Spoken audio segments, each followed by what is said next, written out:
urang teh diangkat jadi wali karasa numu tamat karasa bahwa urang wali. Sebab naon aya nu nyulusup ka jero hate. Teu bisa dibobodo, teu bisa di naon gitu ngaranna dibohongi. Aya sesuatu nu asup sehingga beda ka diri urang. Kumaha tah bedana? Barang aya nu asup ka jero hate aju eta asupna teh model. Beda-beda jelema teh diasupan ku nur makrifat. Aya nu keur salat teh keur 2 rakaat. Rakaat awal biasa, rakaat kedua biasa, rakaat kedua katilu aya nur ilahi keur salat. Aya nu keur zikir baragus keneh tawa biasa. Aya nu keur ngala wudu, keur wudu ditafakura asup marifat. Datangna ilmu marifat teh marifatullah eta teh rahasia Allah kumaha Allah bae merekna. Aya nu keur leumpang ieu mah keur leumpang asup ka jero marifat. Aya nu keur di warung kopi biasa pelayan susuna ka dulu biasa gitu. Nyana kadinya ngopi biasa tadi wali kunaon ngopi di dinya nya. Ternyata emang eta rahasia Allah asup. Aya nu keur ngedeng memesare asup. Aya nu keur sare ieu mah diberena. Keur sare dibere ku Allah impian, roh urang keluar. Sanggeus keluar kapanggihlah sesuatu anu takjub ajib anu luar biasa. Mungkin kapanggih jeung wali, mungkin kapanggih jeung ulama dan lain sebagainya. Hudang sare teh celecep hate teh beda. Gitulah. Nyelecep ka jero hate. Can kaharti cenah kiai atuh mal kaharti siapa aja yang potongan peda jinganan itu hati kuah.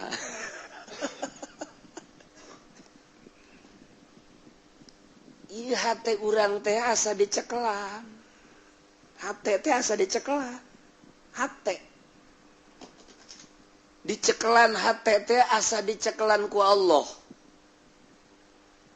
Teu menang ka mana aja kalau teh geus ulah ka mana dicekelan hate teh. Jadi Allah teh nyekelan hate urang. Ulah dibayangkeun belah mana Allah nyekelan mana. Ieu keur bahasa doang atuh kumaha ngomong atuh.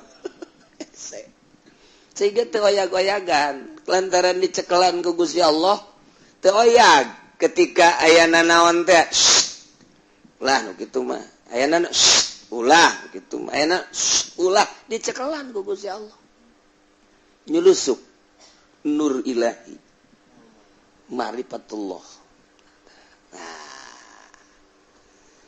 Kesimpulanana mah ketika ma'rifat khoso halatun idza wasala abdu summi arifan billah khususiyah ngaranna. Aya anu terasa hate nu dicekelan, aya anu terasa roh nu dicekelan. Tergantung kumaha tahapan-tahapan kawalianana. Sehingga nyana diraksa ku Gusti Allah. La yazalu abdi yataqarrabu ilayya bin nawafil hatta uhibba. Wa idza kuntu ahbabtuhu qultu ainahu wa udzulahu. Dan lain sebagainya. Lamun aing geus ngajagaan berarti seakan-akan aing nu jadi matana, aing nu jadi celina, aing nu jadi sungutna, aing nu jadi leungeuna, aing nu jadi sukuna. Kumaha aing bae? Jadi diraksa ku Gusti Allah. Urang mah kuari urang ye. Kan ngahaja urang mah hayang ulah neuleuh ka awewe mata urang nu berusaha capek. Urang embu ngadengekeun musik-musik lantaran cek tekad urang teh alatul lahwi. Alatul malahi teh haram teh istima'na. Nah, kuari kurang berupaya urang embung ngadengekeun capek tapi ketika Allah mah penuh ngaraksana Allah anu ngajaga anana ketika orang neuleuh cak Allah ulah dideuleuh aya musik wis ulah didengekeun aya nu ngomongkeun ulah didengekeun Allah teh nu ngajaga atuh urang hampang nu mata kurang mah selang layangan tek layangan ngaler ngidul kumaha angin nu mawa jeung kumaha dikenyedkeunana geus eueuh ikhtiar belani jeung geus malah ikhtiar tah nu mantak di dieu lah dipermasalahkeun ikhtiar teh ajang nempelkeun ganjaran kok geus teu make ikhtiar atuh wali mah teu hayangeun ganjaran emang wali hayangeun ganjaran atuh henteu kasiksaan sieun henteu kaganjaran teu hayang dicaritaan sorga gitu nya nama tuh keom bae sepira sorga teh mah damelan Gusti Allah lah jang naon aing mah mendingan ngeunyeun sorgana jadi wali mah geus eueuh ikhtiar lantaran geus eueuh jang nempelkeun ganjaran sebab di dirina geus teu hayangeun ganjaran teu embung siksa teu hayang ganjaran hayangna ka mana hiji we Allah aing mah nu nyieun al mudabbir wal musakkid wal muharrik eta bae jaba mah nah geus eueuh ikhtiar eueuh sorangan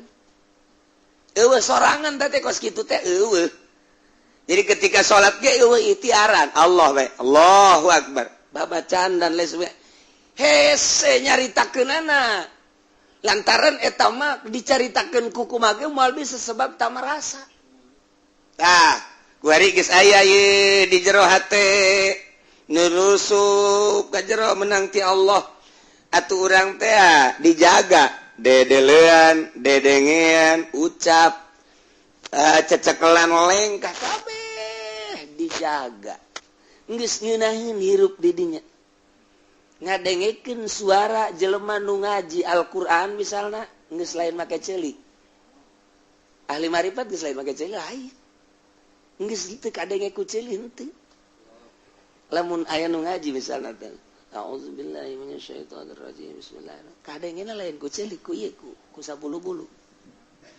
Ngeunaheun. Jadi teu puguh kadengena di mana teu puguh. Ngan ngeunaheun we ngeunaheun. Nu mantap kajureup bees. Ngeunaheun. Hese kos kitu mah lantaran rasa. Jadi urang lamun keur salat, misalnya kedatang ke waktu salat.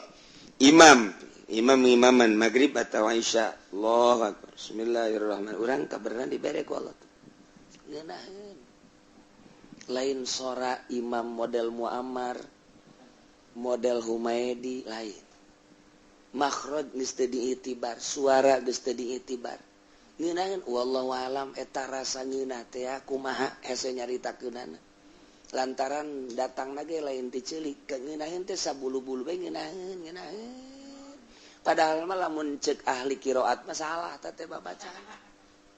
Salah teh babacaan teh. Mungkin madna, mungkin makhrajna salah. Tapi geus ngeunaheun bae, tah rahasia Allah teh datang ka kos kitu teh. Eta teh geus datang ngeunaheun. Jadi geus teu hayangeun nya lagi maca ge hayangna ngadengekeun bae. Lantaran ngeunah. Bisa ngabedakeun nya lamun geus kos kitu teh antara ieu sifat rububiyah nu ieu mah bogana sifat ubudiyah. Sebab nya geus jadi wali. Sanajan dikomentarkeun terus bae moal aya anggeus-anggeusna nu kos kitu mah. Dek nyampaikeun rasa mah moal bisa. Jeung beda-beda engke cara nu nyampaikeun mungkin si itu mah kalau boga rasa teh dek disampaikeun teh geuna carana kos kitu si ieu mah kos kitu. Nu mantap kitab wali beda-beda cara menyampaikeunana. Minhajul Abidin karangan Imam Ghazali tapi metode eta mah kos kitu ihya kos kitu hikam mah kos kitu. Nah ieu menyampaikeun rasa dek nyampaikeun rasa ujung-ujungna mah di ihya ge dek nyampaikeun rasa ma'rifat.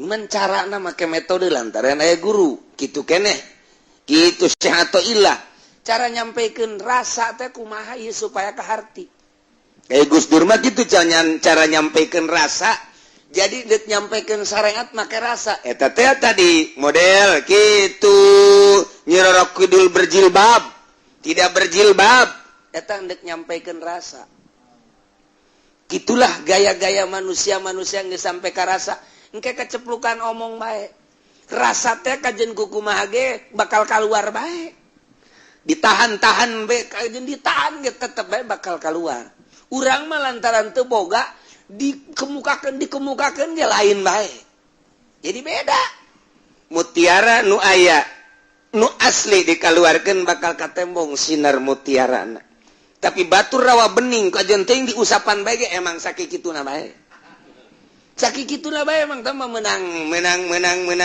gitu menang ngamodik menang ngitak geus bae sakikituna kajen kukumaha ge nah iyalah manusia nu geus boga rasa marifatullah bisa ngabedakeun si ieu wali si ieu lain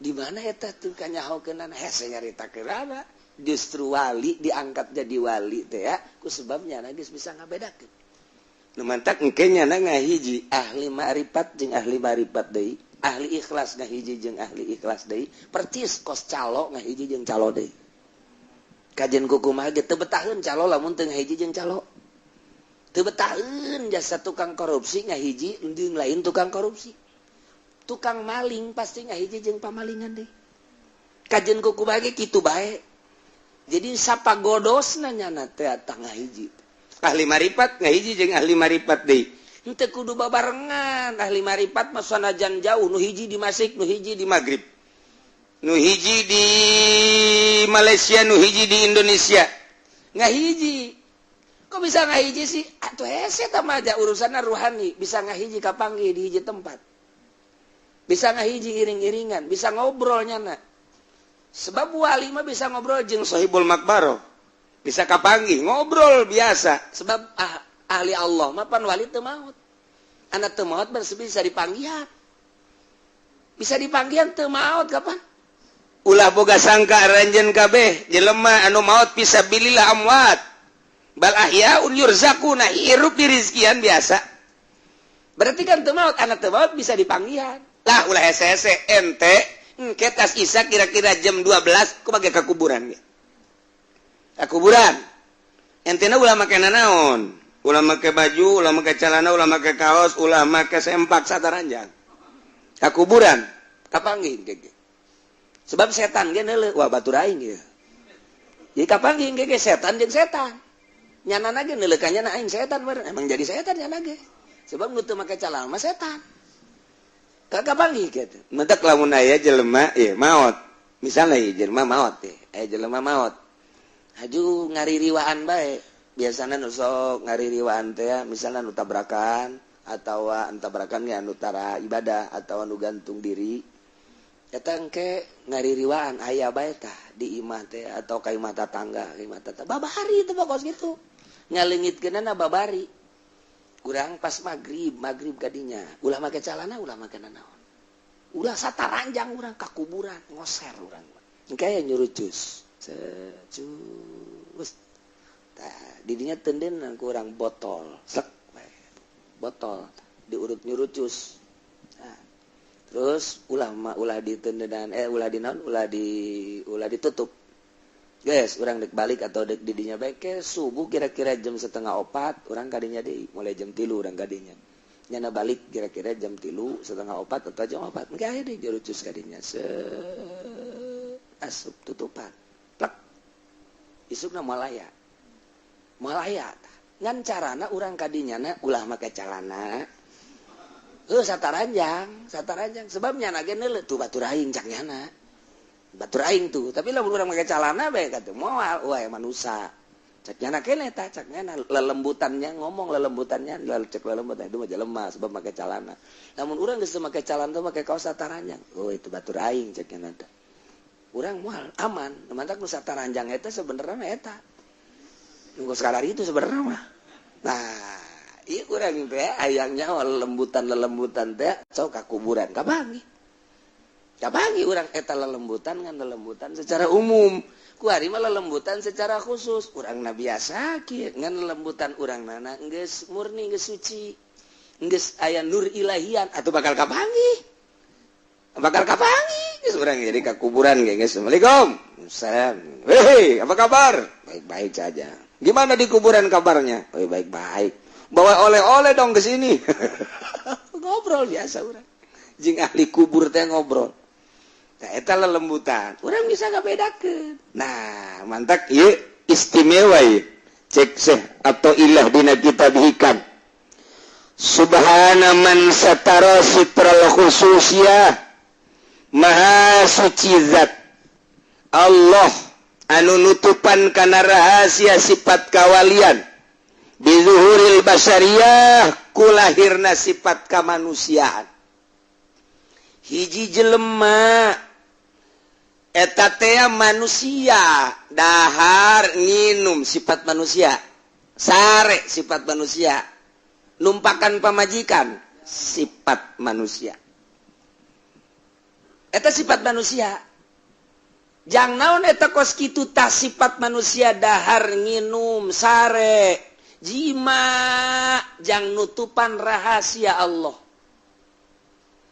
ternyata di jelema nusok dahar nusok nginum nusok jima orang ditendenan sifat rububiyah diasupan ku Gusti Allah ka jero hatena celecep ayalah sifat rububiyah jadilah nyana wali eta sifat kawalian teh geus aya sifat rububiyahan moal diangkat jadi wali nyana lamun resepeun keneh kana dunia moal diangkat jadi wali nyana lamun masih keneh ibadahna hayang katangen ku manusia butuh ka manusia jang ngalem moal diangkat jadi wali nyana lamun masih keneh aya ujub aya takabur berarti geus eueuh nanaonan di jero hatena nu ayangan sifat Allah doang nu aya teh Gusti Allah di jero hatena diberela marifat ku Gusti Allah eta marifat nu aya di jero hate hamba Allah nu diangkat jadi wali ditutupan ku sifat manusia dahar mah biasa nginum mah biasa maha suci zat Allah anu geus tutupan kana rahasia khususnya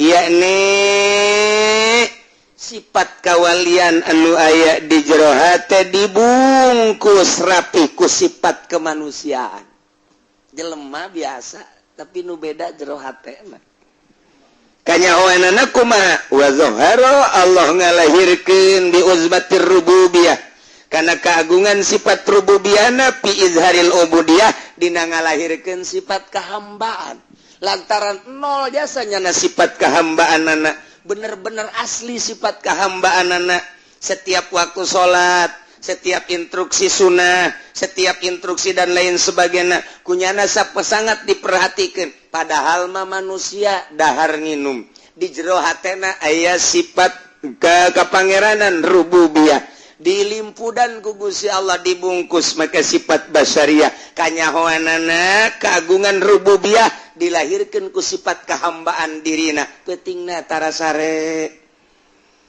di mana-mana nek datang waktu salat nyana geus siap-siap kemudian manehanana teu eureun-eureun maca Quran Imam Syafi'i imam maca Quran bulan Ramadan teh sabulan Ramadan 60 kali tamat sabulan Ramadan 60 kali tamat eta teh di jero salat di jero salat Imam Syafi'i bulan Ramadan di jero salat 60 kali tamat Masya Allah mual kaotakan ku urang sebab eta mah sifat rububiyah amrun khariqun lil adat dipaksakeun ge urang moal bisa kajen ku kumaha moal bisa tah mah sebab amrun khariqun lil adat baca Quran teh geus geus moal kaudag ku urang ku pikiran biasa hitung make per menit moal bisa kajen ku kumaha ge tah ieu lah geus aya rububiyah di jero ieu ngobrol ge geus lain jeung manusia jeung Gusti Allah melalui